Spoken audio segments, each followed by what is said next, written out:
In August 2004, the lights atop New York City's Empire State Building went dark for 15 minutes in what was to be an unprecedented tribute to a moment that once scared people half to death. The gesture honored a 96-year-old actress whose on-screen screams on that very skyscraper had electrified audiences 7 decades earlier.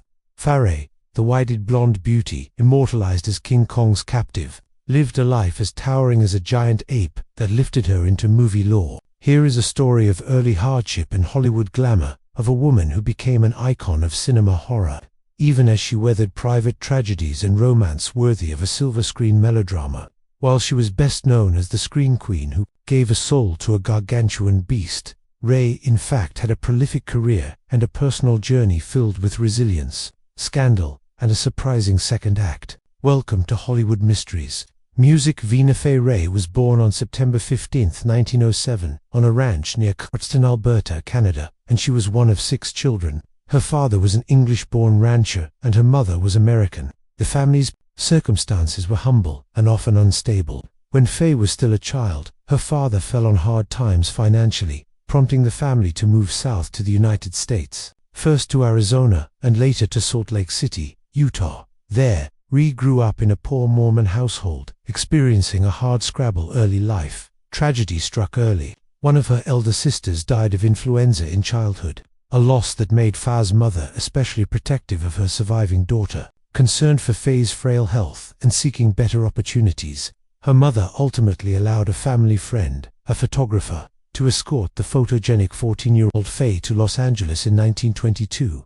Hollywood was already luring dreamers from all over, and the wide-eyed Canadian teenager arrived with hopes of breaking into the movies. Her mother soon followed her to California, and by her mid-teens, Fay Wray was attending Hollywood High School and inevitably catching the acting bug. Wray's timing was fortuitous. Silent films were all the rage in the 1920s, and Hollywood studios were churning out productions and in constant need of fresh faces. She landed her first role as a teenager in a short comedy film called Gasoline Love in 1923, though just a bit part. It was a start.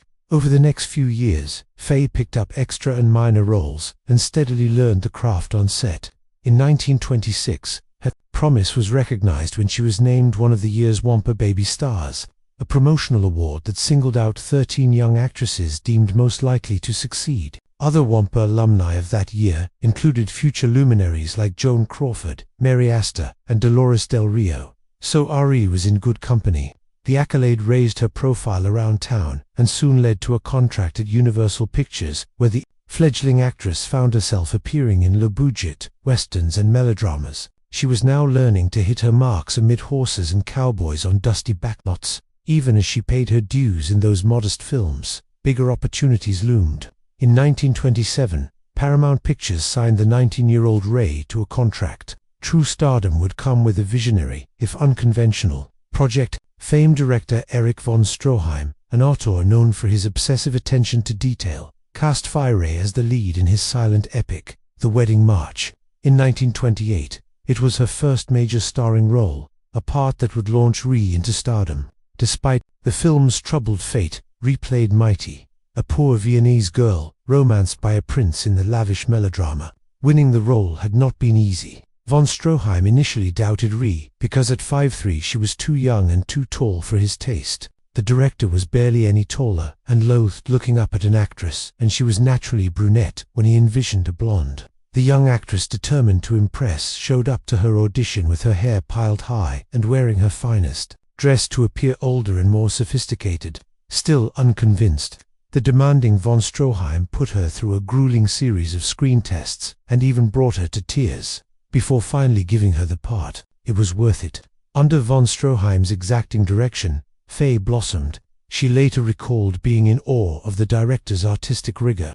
"I never did get another director as great as Stroheim," Fay told The Guardian decades later. His genius was an infinite capacity for taking care of detail, down to the thousands of handcrafted flower blossoms he had made to flutter down in a silent scene. Though The Wedding March ran wildly over budget and was cut down by the studio, becoming a notorious expensive flop financially, it remains a silent-era classic, and the performance of Fay Wray the duenna with expressive eyes won a ton of praise. More importantly for Fay, the film became a point of personal pride. Despite the arduous shoot, she counted her work with von Stroheim among her finest achievements, later saying that the mighty role was one of the few in her career that truly showcased her talent to its fullest.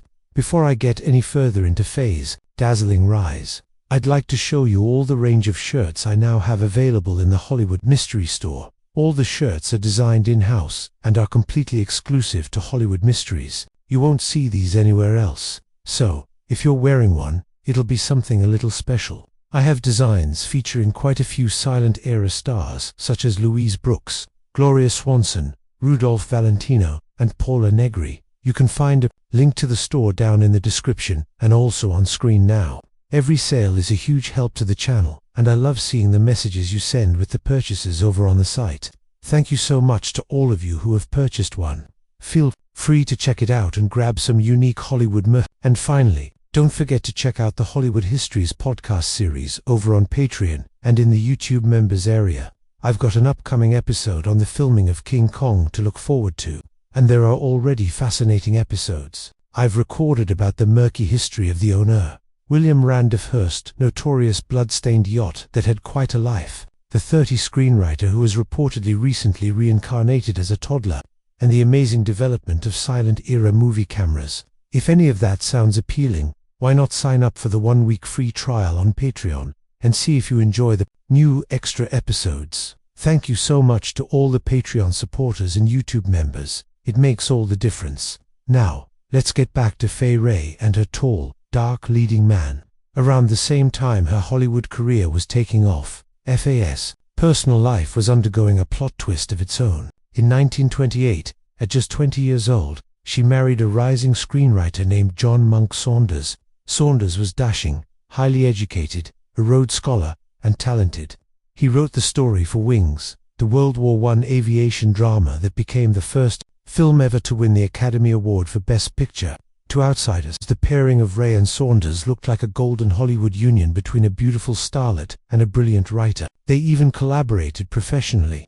He wrote a Broadway musical in 1931 called Nikki, in which she starred. They had a daughter together, but the marriage would soon plunge Wray into emotional turmoil. Saunders was a genius, but he had a dark side. He was a heavy drinker, haunted by personal demons, and he proved chronically unfaithful. As Wray later revealed through family accounts, Saunders' charisma and brilliance were undercut by self-destructive habits. He was a philanderer. Wray's daughter, Victoria Riskin, said plainly of him, "For years, Fay endured her husband's infidelities and attempts to control her finances." The situation spiraled from bad to worse as Saunders squandered Fay's hard-earned money on drinking binges and affairs. By the late 1930s, after more than a decade of marriage, Wray had reached her limit. In 1939, she filed for divorce, finally breaking free from a partnership that had become toxic. Yet the end of the marriage did not bring an end to the drama. Shortly after the divorce, Saunders committed a final cruel act. In an unstable state, he kidnapped their young daughter, Susan, absconding with the toddler and leaving Fay frantic. Mother and child were safely reunited, but the incident was a chilling capstone to an abusive relationship. In 1940, not long after losing Fay, John Monk Saunders died by side, a tragic epilogue that left Fay with complex grief and guilt. Years later, Fay confided that she agonized over whether she could have somehow saved him from his demons. It was a shocking, sorrowful chapter, one largely hidden from the public at the time, and it tested Fay Wray's strength in ways no Hollywood thriller ever could. Even as her first marriage was crumbling behind closed doors, Fay Wray's acting career in the early 1930s was hitting a remarkable stride. The dawn of the talkies sound films had appended many silent-era careers, but Fay navigated the transition with ease. Her clear voice and natural on-screen presence meant she was in demand, and by 1932, she had established a niche as Hollywood's leading lady of the macabre. And it wasn't just the clarity of her voice that helped, but the astonishing pitch and power of her scream. That year, she starred in Dr. X, a grisly mystery horror shot in early Technicolor, opposite Lionel Atwell, one of the era's go-to horror actors. Fay's role as a scientist's daughter, menaced by a serial killer, earned her the nickname Scream Queen, as she demonstrated a blood-curdling shriek. On cue, audiences couldn't get enough of the terror. And obligingly, she screamed again in The Vampire Bat and Mystery of the Wax Museum. Two more horror thrillers from 1933 that paired her with Atwell. All the while, Wray was under contract with RKO Radio Pictures. Why?